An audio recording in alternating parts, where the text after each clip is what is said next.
Self-sufficiency is a lie. I can't tell you how long I've thought that I have to be able to support myself, that I should be self-sufficient, that I shouldn't need anyone else, that I shouldn't need external permission or external support or accountability, that if I was really, truly aligned and enlightened and, if I'd really made it, then I would be able to be everything for myself, that I would have everything that I need in here, and that basically everybody else in the world could just cease to exist and I would be okay, that I would be fine because I have everything that I need in here. But the more that I've learned about nature and the real world, the less I think that's true, because nothing on earth exists all by itself in a vacuum.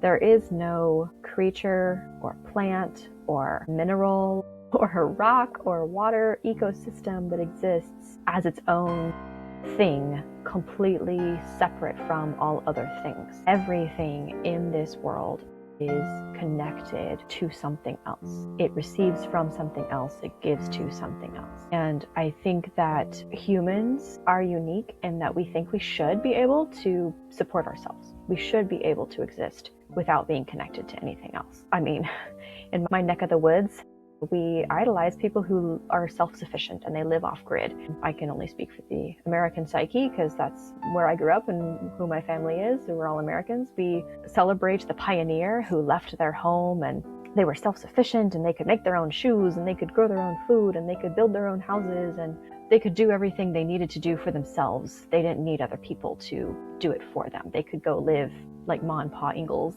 in the wilderness and be okay. But I would like to point out that even people who live off-grid and they're completely disconnected from the rest of human society, they're only surviving because they are connected to and supported by nature. Someone who's off-grid might be off-grid from a city's water supply, electrical supply. They might not need other people to grow food for them. They might be able to grow their own food, but they're dependent on solar. They're dependent on streams of water, well water. They're dependent on food growing on their land. We don't talk or hear about the people that try to be self-sufficient, but that can't integrate with nature. They don't make it. They don't stay off-grid. They don't stay out in the boonies. They don't stay in the wilderness of Alaska. They have to move back to society that can help support them because they couldn't integrate with nature. So the point of me saying that is that everybody is connected to something.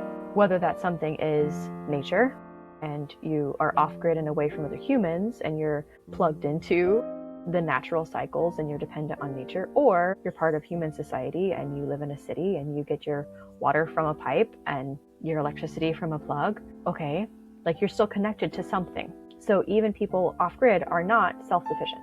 They are dependent on and interdependent with an ecosystem of some kind. And if we go to the opposite extreme and we say, well, I'll be self-sufficient in the fact that I will make all of my own money and I'll be financially independent and I won't need a job. I won't need to be dependent on someone else to pay my bills. Like I will be able to do it all myself, which is, I've gone from both extremes, to be honest. Like at first I wanted to be off-grid and not talk to other people and never need other people.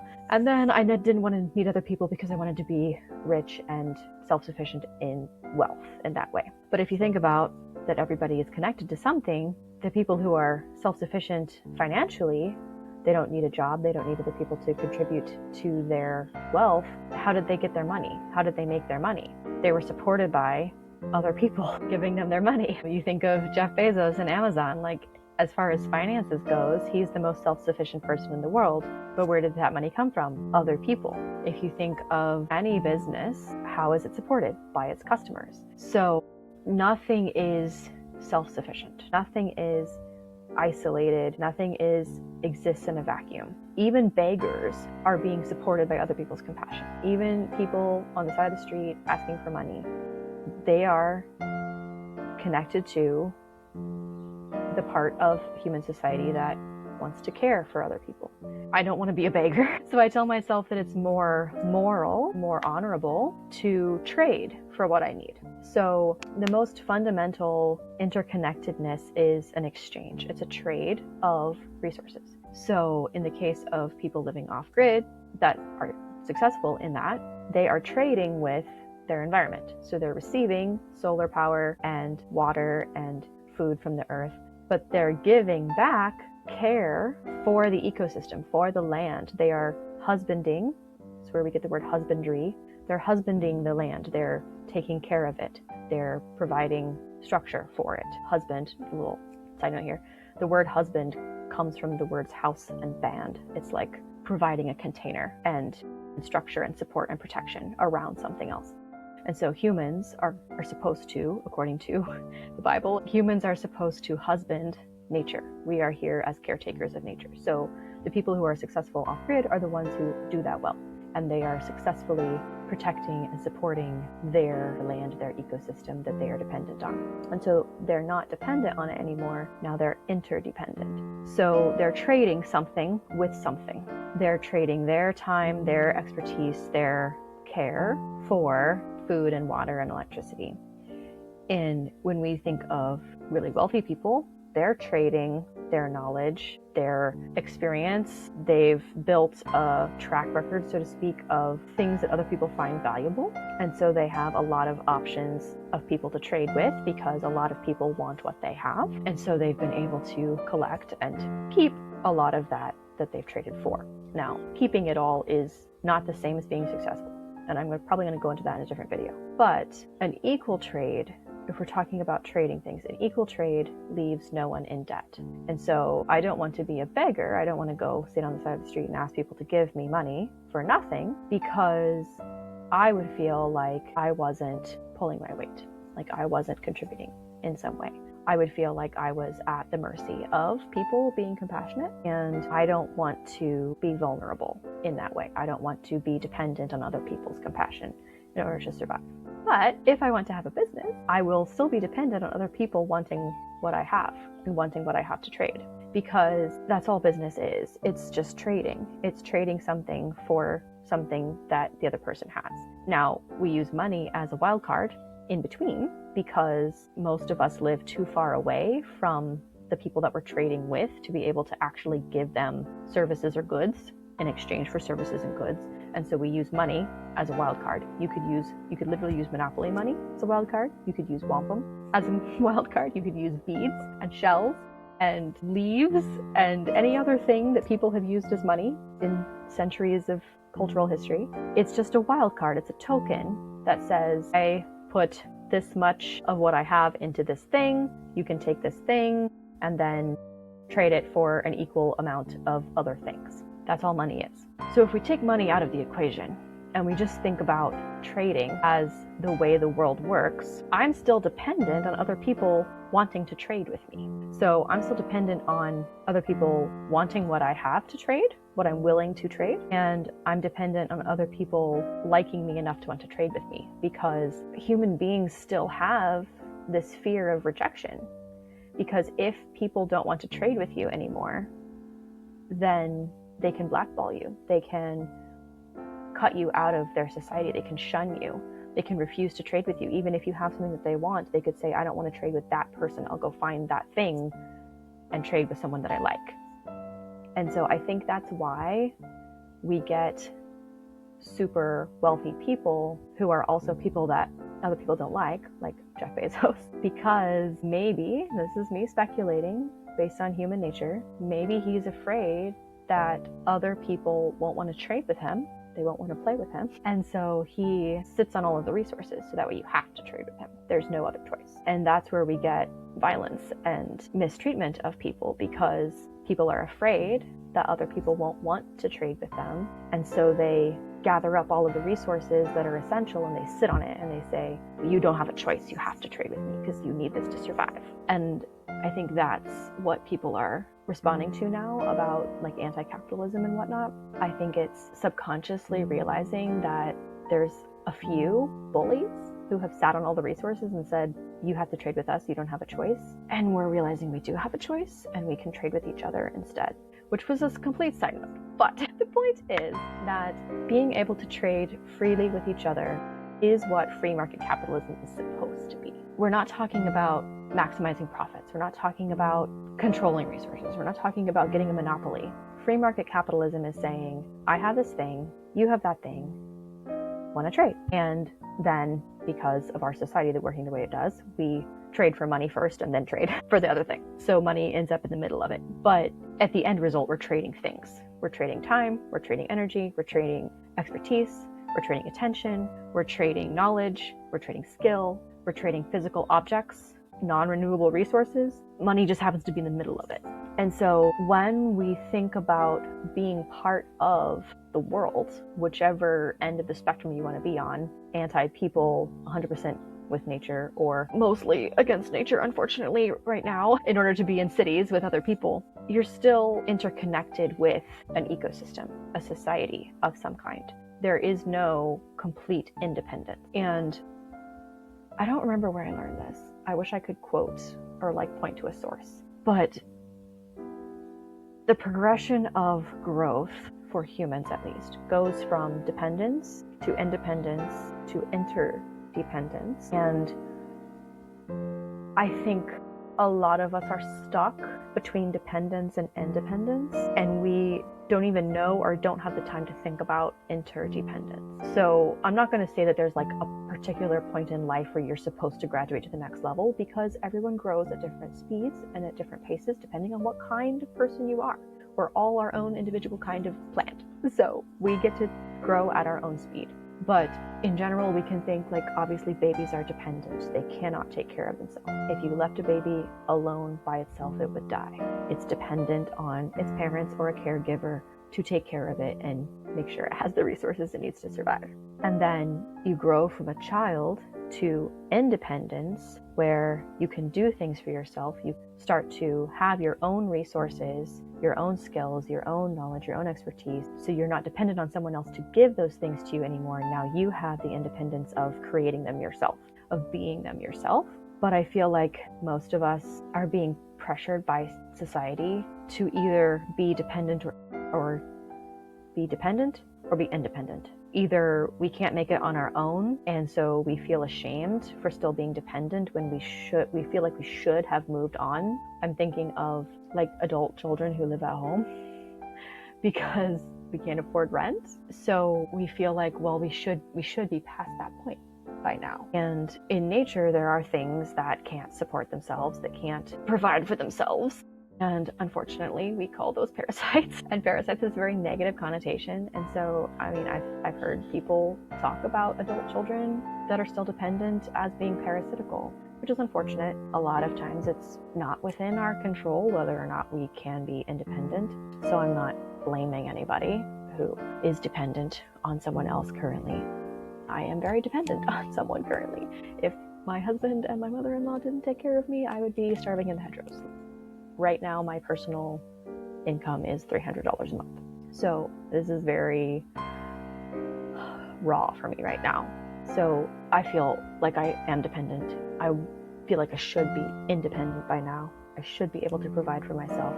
I should be self-sufficient. And I've been thinking a lot lately that maybe it's unreasonable. It's unreasonable to expect myself to be self-sufficient. If we're thinking about it from a point of dependence means you have to receive everything, and independence means you have something of your own. I have gotten to the point where I have something of my own. I have all kinds of skills, all kinds of things I can do. I know things, I can learn things, I can make things. I am independent in the sense that I don't need someone else to give me literally everything in order to survive. And so I'm learning to see where I am right now, not as a dependent state and not as a struggle to be independent, but more an acceptance and a realization of that I am interdependent with my husband and my mother-in-law. They provide this house, they provide food, they provide support and transportation and stability, and I provide things into the relationship as well. I provide emotional support. I provide cleaning. I do all the cleaning. I provide cooking. So I make the food. I provide doing the laundry. I provide friendship and companionship and understanding and grace. And I provide connection for my husband, especially. He's quite the introvert. I mean, I am too. And he would rather just stay home and work. And I help him branch out into making friends and going places. And so when we take money out of the equation, it's easier to see how things really are. And that's hard for me to do because I still think in terms of money most of the time. I still think, well, he's making this much and I'm making this much, and I should be making more. I should be contributing more. I should be pulling my own weight. I should be supporting myself. I'm a burden on him. I'm just mooching off of him.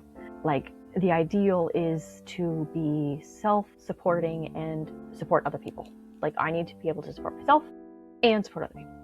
And if I have to lean on anyone else, then that's failing, or that's being a burden on them. Maybe there's different kinds of people, just like there's different kinds of plants. Maybe I've been expecting myself to be a tree that grows on its own, that stands tall no matter what, that doesn't need any external structure or support to remain strong. And maybe I'm not a tree. Maybe I'm a vine. Maybe I need something to grow on. Maybe I need something structural to create a container for me to grow upwards. Vines will grow along the ground, but then they're likely to get stepped on or eaten or destroyed by passing animals and humans. So for a vine to be healthy, it needs something to grow on. And when it has something to grow on, then it provides things in return to the plant that is giving it structure. If we think of the Three Sisters, which I keep coming back to a lot in Avocado Entrepreneur, the Three Sisters is a guild planting of 3 different kinds of plants that all support and they provide something to that miniature ecosystem that the other plants can't provide for themselves. So corn is tall and strong and it provides the framework. Beans is a vine which grows around corn. Its leaves help protect corn from being sunburned. But beans is a nitrogen fixer. And so it will pull nutrients from the air and bring them down into the earth and it will convert and deposit the nitrogen from the air into the soil so that corn can use it. And then squash, which is the third sister, sits at the bottom and spreads her broad leaves out over the soil, and she prevents moisture evaporation. So when the sun bakes the earth and the dew rises, it gets caught on the bottom of squash's leaves, and so it falls back down and waters the system again. And so without squash, corn and beans would not have enough water. Without corn, squash and beans would not have anything to grow around. Without beans, squash and corn would not get the nutrients that they need because they cannot provide nitrogen for themselves. And so I'm wondering, maybe, in my relationship specifically, my husband is corn and I am beans. And maybe I have been telling myself that I need to be corn this whole time. And I've been beating myself up because I'm not corn. And I've been telling myself that I'm not good enough and I'm not where I should be and I'm lacking and I'm a burden on everyone else because I am not. And maybe, just maybe, we don't need 2 corns next to each other. When you have a whole bunch of the same kind of plant growing in a field, that's called a monoculture, and it generally is bad for the environment, for the ecosystem. Monocultures strip the soil of the nutrients that specific monoculture uses the most. When the monoculture is, I'm thinking specifically of cornfields because of this analogy, when they're harvested and the stubble is left, it's more likely to experience erosion because now that whole area is vulnerable to wind and water. And so maybe people, just like plants, do better in a permaculture environment, a multiculture, where you have all the different plants working together to provide different resources, to be different elements in the ecosystem. And when you have all of them working together, the system is self-sustaining. You don't have to bring in fertilizer, you don't have to bring in water, you don't have to bring in shade or build support structures or spray for pests, because the plants in the coalition support and nurture each other. And I think that our society, our modern society, our American modern society specifically, celebrates independence. We are the country that left our mother country and became independent. And that is like an ingrained part of our identity. But America as a country is still fairly young, all things considered. And we went from dependence to independence. And now I think as a culture, we are beginning to see that there is another step, there is another stage of becoming that we need to take. And so individually, I personally am thinking about, what does it mean to be interdependent naturally? Like, what do I naturally need from other people? And what do I naturally give to other people? And not to think that I need to provide everything for myself and have everything in myself and be self-sufficient, but to accept that I need things from other people that I can't provide for myself, and that's okay, because I am also providing things to other people that they can't provide for themselves.